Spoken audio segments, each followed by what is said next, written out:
যারা তো সরকারের ডাইরেক্ট এমপ্লয়ি, তাদের ক্ষেত্রে রাজ্য সরকার তো ভাবতে শুরু করেছে।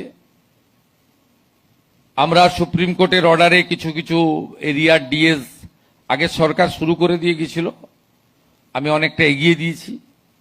বাকিটাও আস্তে আস্তে এরিয়ার ডিএ আমরা দিয়ে দেবো, যেমন যেমন আমাদের সুপ্রিম কোর্টের যে কমিশন হয়েছে তাদের ডাইরেকশন মতো। আমরা প্রথম 8 থেকে 15 আগের সরকার কিছু দিয়ে গেছিল, আমি এসে অনেকটা দিয়ে দিয়েছি। বাকি 15 থেকে 19 এটা আন্ডার প্রসেস আছে, রিটায়ারমেন্ট লোকদের আগে দিচ্ছি, দিয়ে আস্তে আস্তে করে দেবো।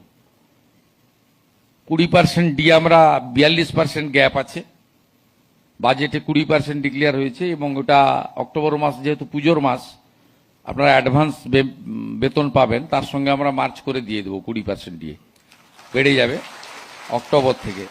এসেই গেল নকিং দ্য ডোর।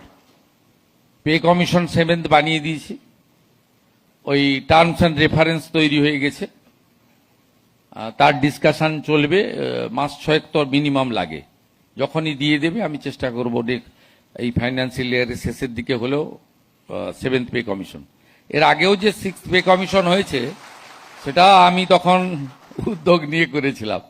2015-তে আমাদের অভিরূপ সরকারের কমিটি তৈরি হয়েছিল, আমি 16-তে মন্ত্রী হয়েছিলাম।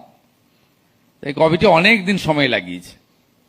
আমি 19-এর শেষের দিকে দিদেন সিএমকে বলেছিলাম, আপনি এতদিন পে কমিশন হার্ডলি 1 বছর লাগে, 6 মাসও করা যায়, 1 বছর লাগে। আমাকে তখন উনি বলেছিলেন যে অর্থমন্ত্রী বলছেন যে কমিশনের রিপোর্ট রেডি নেই। আমি ভুল কথা বলছি, আপনি কমিশনের চেয়ারম্যানকে জিজ্ঞেস করুন। তো উনি জিজ্ঞেস করেছিলেন আমার সামনে ডেকে, কমিশনের বলেছিলেন যে অর্থমন্ত্রী বলেছেন যে রিপোর্টটা জমা দিতে না, টাকা নেই। আমি বললাম যে এটা আপনি দিয়ে দেন। তা সেই মতো 2020 জানুয়ারিতে 6th পে কমিশন আপনারা পেয়েছিলেন, কিন্তু তাতে ডিএ আপনার তুলে দেওয়া হয়েছিল।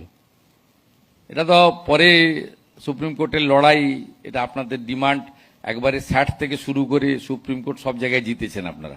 আমারও একটু ছোটখাটো রোল পিছনে ছিল।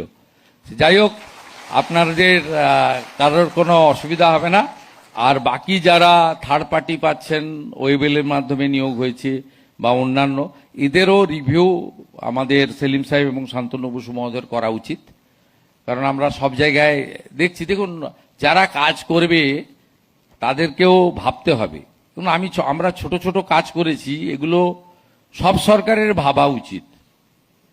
যেমন আপনাদের এই পেমেন্ট সংক্রান্ত না, কিন্তু অর্থনৈতিক সংক্রান্ত।